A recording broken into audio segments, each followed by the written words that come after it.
The Kings fast.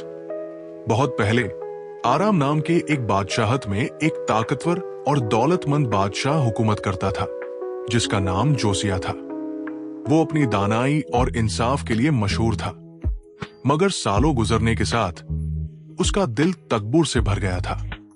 उसका महल सोने से भरा था, उसकी दस्तरख्वान हमेशा नए नए खाने से माजिद रहता था और उसका नाम पूरी सरजमीन पर खौफ के साथ लिया जाता था।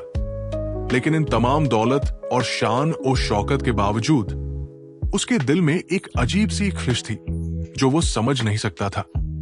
एक दिन एक बुजुर्ग नबी महल के दरवाजों पर आया। उसकी पोशाक फटी हुई थी, उसके पांव गर्द आलूदा थे और उसकी आंखों में एक गहरी रोशनी चमक रही थी। बादशाह, जो इस अजनबी से मुतासिर हुआ, उसको अपनी शानदार महफिल में दावत देने लगा। मगर जब नौकरान ने माजिद गोश्त और शराब उसके सामने रखी तो नबी ने एक भी निवाला नहीं खाया, बल्कि उसने बादशाह की तरफ देखा और कहा, ए बादशाह, तुमने अपने जिस्म को तो खिलाया मगर अपनी रूह को भूखा रखा। क्या तुमने कभी रोजा रखा है? बादशाह हंस पड़ा। मुझे रोजा रखने की क्या जरूरत है? मेरे पास सब कुछ है जो मुझे चाहिए।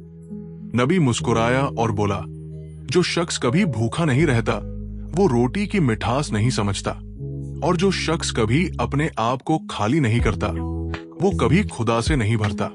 ये अल्फाज जोसिया के दिल को चुभ गए। उस रात वो सो नहीं सका।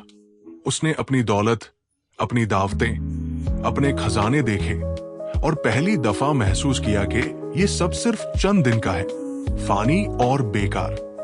अगले दिन उसने एक फरमान जारी किया, 40 दिन तक वो सिर्फ रोजा ही नहीं रखेगा बल्कि तकबूर, शाह खर्ची और इसराफ से भी दूर रहेगा।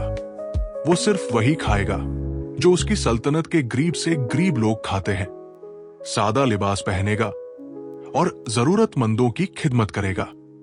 शुरू में रोजा बहुत मुश्किल था। भूख ने उसको सताया, उसका जिस्म कमजोर हो गया। मगर जैसे जैसे दिन गुजरते गए एक तब्दीली आने लगी। उसका दिल, जो कभी गुरूर से भरा था, अब इंकिसारी से हल्का महसूस होने लगा।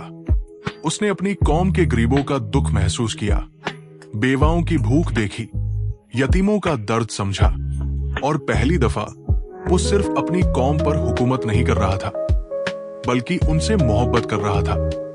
40वें दिन वो सादगी भरी पोशाक पहनकर शहर की गलियों में निकला, गरीबों को रोटी बांट रहा था। एक अंधे फकीर के सामने वो झुका और उसके हाथ में एक टुकड़ा रोटी रखा। फकीर ने उसके हाथों को महसूस किया और कहा, मुबारक है वो बादशाह जो गुलाम बनना सीख जाए। जोसिया की आंखों में आंसू भर आए। रोजा ने सिर्फ उसके जिस्म को नहीं, उसकी रूह को भी बदल दिया था। उसने अपने तकबूर को खत्म कर दिया था और खुदा के फजल से भर गया था।